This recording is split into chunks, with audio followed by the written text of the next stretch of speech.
Assalamualaikum warahmatullahi wabarakatuh. Selamat siang Bu Dwi. Gimana kabarnya hari ini Bu Dwi? Waalaikumsalam warahmatullahi wabarakatuh. Selamat siang Bu Rani. Alhamdulillah kabar saya hari ini baik Bu. Iya. Alhamdulillah pada hari ini kita bisa bertemu kembali ya Bu Dwi ya. Namun sepertinya Bu Dwi nampak tidak seceria biasanya nih. Kayaknya Ibu menemukan ada permasalahan nih ya. Nih, apa ada yang bisa saya bantu nih Bu Dwi? Iya betul Bu. Saya ini hari ini tuh lagi pusing nih Bu memikirkan masalah terkait dengan murid saya di kelas Bu. Hari ini kan Hmm. hari kedua mereka melaksanakan MPLS Bu di sekolah. Hmm. Ternyata ketika saya masuk kelas dari hari kemarin sih Bu ya, saya sudah masuk kelas. Saya lihat ada anak yang memang berbeda dengan temannya yang lain Bu. Hmm. Iya, jadi ada anak yang kalau saya perhatikan sih dia sepertinya membutuhkan perlakuan khusus ya Bu ya, berkebutuhan khusus. Iya, iya. Mhm. Jadi saya agak pusing nih Bu ya, siapa tahu nanti dengan pertemuan kita kali ini saya mendapatkan pencerahan terkait Mhm. bagaimana mengatasi anak yang ABK tersebut. Jadi itu ya Bu Dwi ya yang membuat Bu Dwi kurang ceria pada hari ini ya. Ternyata Bu Dwi memiliki amanat menjadi wali kelas salah satu anak yang berkebutuhan khusus. Begitu Bu Dwi ya? Iya betul sekali Bu. Saya tahun ini mendapatkan amanat untuk menjadi wali kelas kelas 7. Ya ternyata di kelas tersebut memang ada anak yang berkebutuhan khusus. Nah, Bu Dwi, eh, untuk menangani hal tersebut nih, anak yang berkebutuhan khusus ini kan memerlukan pendekatan yang khusus ya, Bu ya. Kesempatan apa nih yang sudah Bu Dwi miliki sekarang gitu untuk menangani permasalahan yang barusan Bu Dwi sampaikan? Kesempatan yang saya miliki adalah karena saya memang menjadi wali kelas ya Bu ya di Mhm. kelas tersebut, sehingga menurut saya ini adalah kesempatan yang memang sangat baik bagi saya. Saya bisa melakukan pendekatan terhadap anak tersebut, kemudian juga saya mungkin punya kesempatan untuk berkomunikasi lagi dengan Hmm. lebih intens gitu ya Bu ya dengan orang tuanya. Iya, baik. Kalau dilihat dari poin nih Bu Dwi, dari kesempatan tersebut kira-kira Bu Dwi ini ada pada poin berapa nih? Kalau misalkan dikasih skala 1 hingga 10, di mana posisi Ibu sekarang dalam pencapaian tersebut Bu Dwi? Kalau dilihat dari skala poin, dengan melihat kesempatan yang saya miliki, saya menilai bahwa saya ada di posisi skala 7 Bu. Kenapa ada di posisi skala 7 Bu? Iya, karena saya di sini saya punya kesempatan yang besar untuk berhubungan artinya bisa berkomunikasi dengan murid tersebut karena saya adalah wali kelasnya. Jadi saya tidak hanya mengajar saja di kelas itu, tapi saya juga menjadi wali kelasnya. Ini menurut saya ini adalah kesempatan yang cukup besar, Bu. Sehingga saya menilai bahwa saya ada di posisi 7. Hmm. Baik Bu Dwi. Tentunya untuk mencapai sebuah tujuan itu kita akan menemui hambatan atau gangguan ya Bu ya. Nah, hambatan atau gangguan apa sih Bu yang dapat menghalangi Ibu dalam meraih tujuan Ibu dalam mendekati anak ABK tersebut gitu atau berkebutuhan khusus tersebut? Hambatan atau gangguan yang mungkin akan saya temui ya Bu ya terkait dengan masalah anak ABK tersebut. Yang pertama kemungkinan karena saya kan baru ya Bu ya, baru bertemu dengan anak tersebut sehingga mungkin saya membutuhkan waktu yang lebih agar saya bisa memberikan ruang lebih untuk anak tersebut sehingga saya punya kesempatan untuk berbincang, kemudian juga saya punya kesempatan untuk menghubungi orang tuanya, ya, Mhm. menghubungi orang tuanya, memanggil orang tuanya. Uh, tapi kemungkinan juga nih Bu dari pengalaman yang Mhm. sudah saya dapatkan, saya Mhm. pernah berbincang-bincang juga dengan wali kelas sebelumnya yang memang menangani kasus yang ABK ini. Terkadang Mhm. orang tua itu mereka tidak eee, tidak Respon ingin gitu. ya, Mhm. tidak ingin mengatakan bahwa anaknya ABK gitu. Sehingga Mhm. ketika orang tua ini tidak menyadari bahwa anaknya ABK itu adalah salah satu hambatan ya, sehingga kita sulit untuk menemukan solusi agar anak ini bisa berkembang lebih baik gitu di sekolah. Karena kan sudah ada penghalangnya dari orang tua itu sendiri gitu. Mungkin kemungkinan itu ya, yang pertama saya membutuhkan waktu yang lebih lagi untuk berkomunikasi dengan anak tersebut. Yang kedua juga ada kemungkinan orang tua yang tidak menyadari bahwa anaknya memang ABK dan tidak menyadari dan tidak mau menerima bahwa anaknya ABK. Karena untuk beberapa kasus yang memang anak masuk ke sekolah saya, Bu, untuk ABK itu seperti tahun kemarin itu hanya 2 orang yang masuk melalui jalur ABK. Sisanya ada anak yang masuk ke sekolah tapi tidak melalui jalur ABK, sehingga kami dari pihak sekolah itu tidak mengetahui bahwa anak tersebut memang ABK gitu. Jadi di perjalanan memang ternyata ABK-nya itu lebih dari 2. Yang tercatat itu memang kalau melalui jalur ABK itu hanya 2 orang, ternyata ada anak yang memang masuk selain melalui jalur itu, ada yang melalui jalur zonasi, sehingga kita tidak tahu gitu, atau mungkin ada juga yang melalui jalur RMP gitu, seperti itu. Mhm. Baik Bu Dwi.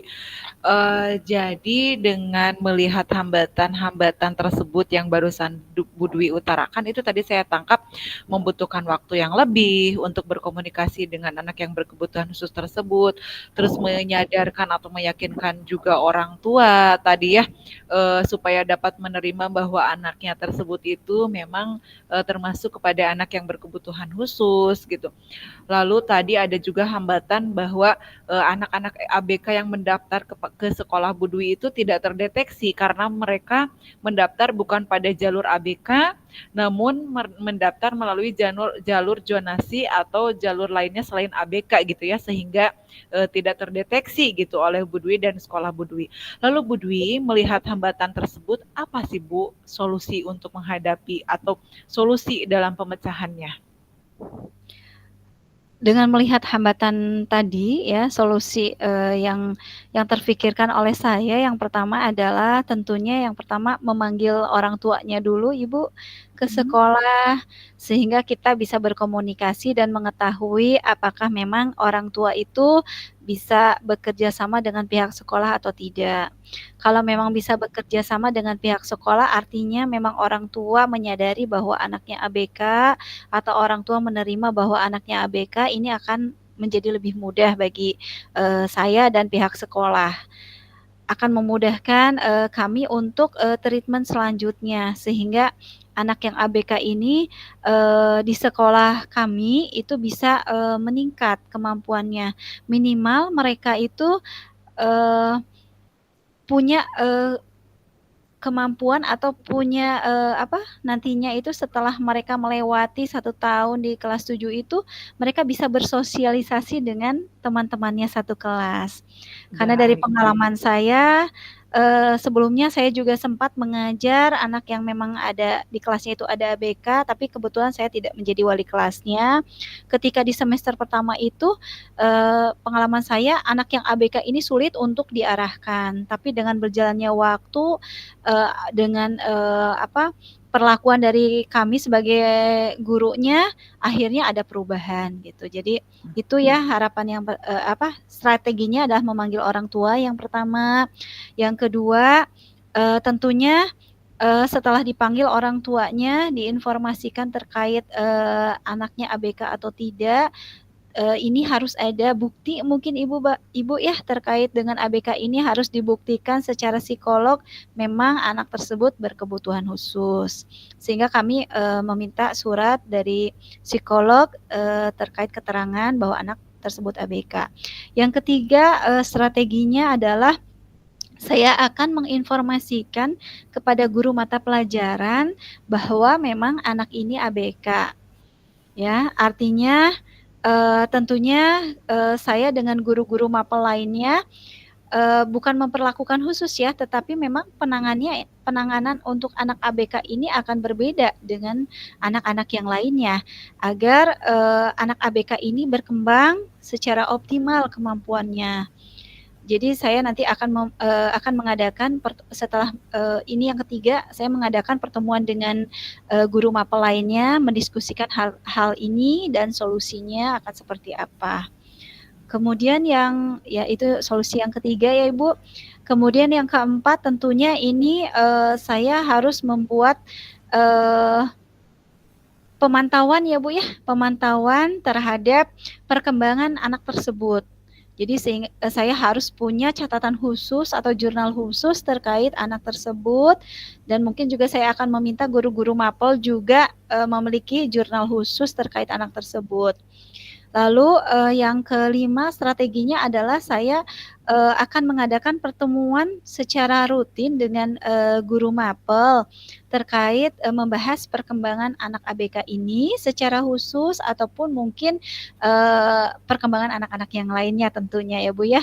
Ini bisa dilakukan sebetulnya dalam komunitas belajar, bisa sambil di dalam komunitas belajar ataupun memang nanti saya akan buatkan jadwal khusus untuk pertemuan melihat perkembangan anak tersebut. Saya akan membuatkannya 3 bulan sekali Ibu untuk pertemuan dengan guru mapel seperti itu. Sehingga nanti akan ada tindak lanjut dari strategi yang saya lakukan ini.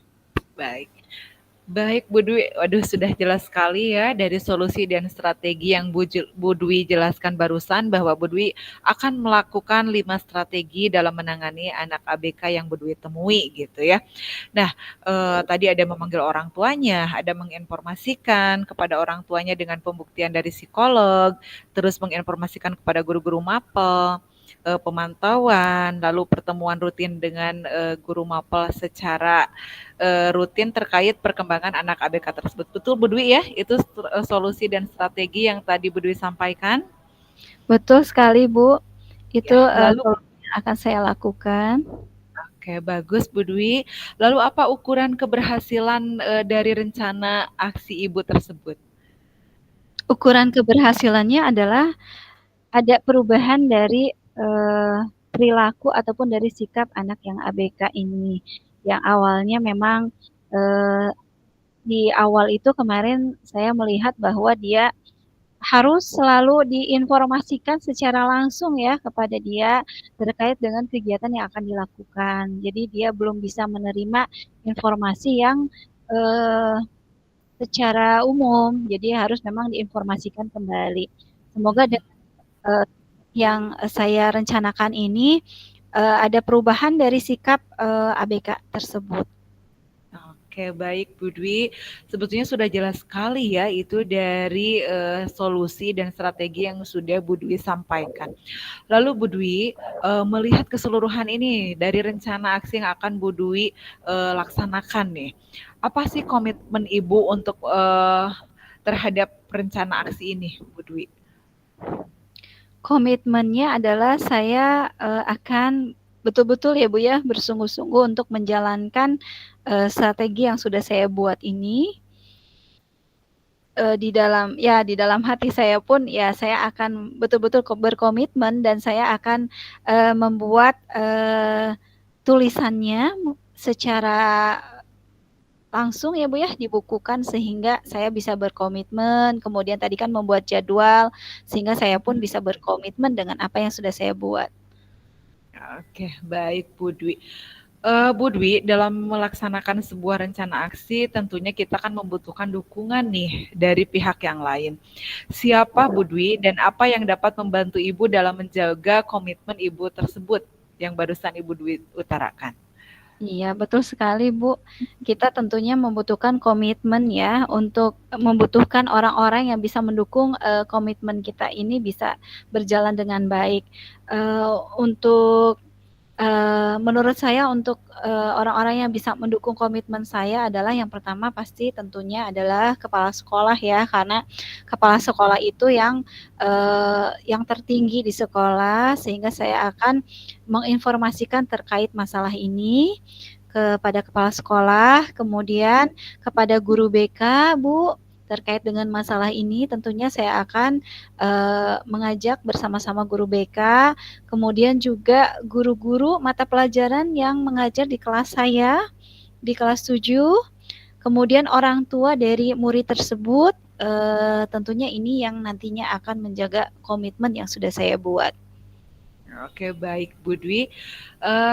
Kira-kira nih Bu Dwi, kapan akan mulai melaksanakan rencana aksi yang telah direncanakan oleh Bu Dwi ini? Saya berencana mulai minggu depan, Bu, setelah kegiatan MPLS saya akan memanggil orang tua dari murid tersebut. Saya akan mulai dari tadi tahapan yang, sudah saya buat ya, dari strategi awal itu, saya akan mulai untuk merencanakan, eee, rencana yang sudah saya buat ini. Oke, baik Bu Dwi. Mudah-mudahan Bu Dwi bisa melaksanakannya dengan lancar ya Bu Dwi ya. Nanti juga saya ingin mendengar lagi ceritanya setelah pendekatan atau rencana aksi yang Bu Dwi rencanakan ini telah dilaksanakan.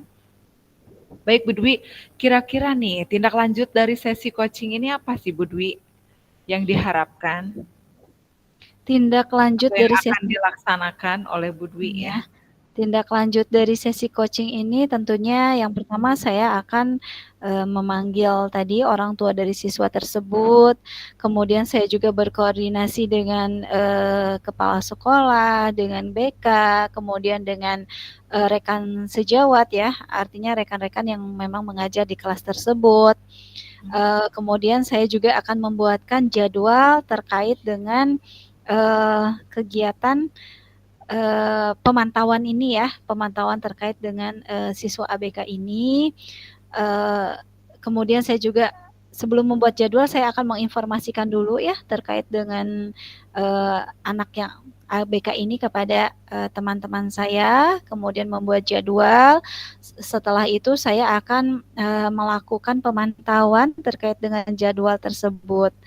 Sehingga saya berharap dari, kegiatan ini, dari rencana yang sudah saya, buat ini, nanti saya bisa mendapatkan nilai yang, di skala 10 kan karena tadi saya ada di skala 7, semoga setelah saya melakukan semua strategi yang saya rencanakan, saya bisa, mendapatkan skala 10. Baik Bu Dwi, saya tunggu hasilnya nanti ya Bu Dwi ya, setelah Bu Dwi melaksanakan seluruh runtutan tindak lanjut yang Bu Dwi rencanakan. Dan mudah-mudahan eh, anak yang berkebutuhan khusus tersebut dapat bersosialisasi akhirnya nanti dengan teman-teman di kelasnya, dan anak yang bermasalah dengan kehadiran lebih rajin masuk sekolah seperti yang Bu Dwi harapkan tadi. Baik Bu Iya, Dwi, baik, Bu. eh, begitu ya Bu Dwi ya. Iya, Bu. Terima kasih, Iya, Bu, ya. sama-sama Bu Dwi. Insya Allah kita akan bertemu lagi di Baik, lain Bu. kesempatan ya Bu Dwi ya. Ya, mangga Ya Ibu, baik. gimana? Mangga. Iya, Bangga Bu Dwi. Assalamualaikum. Assalamualaikum warahmatullahi wabarakatuh. Waalaikumsalam warahmatullahi wabarakatuh.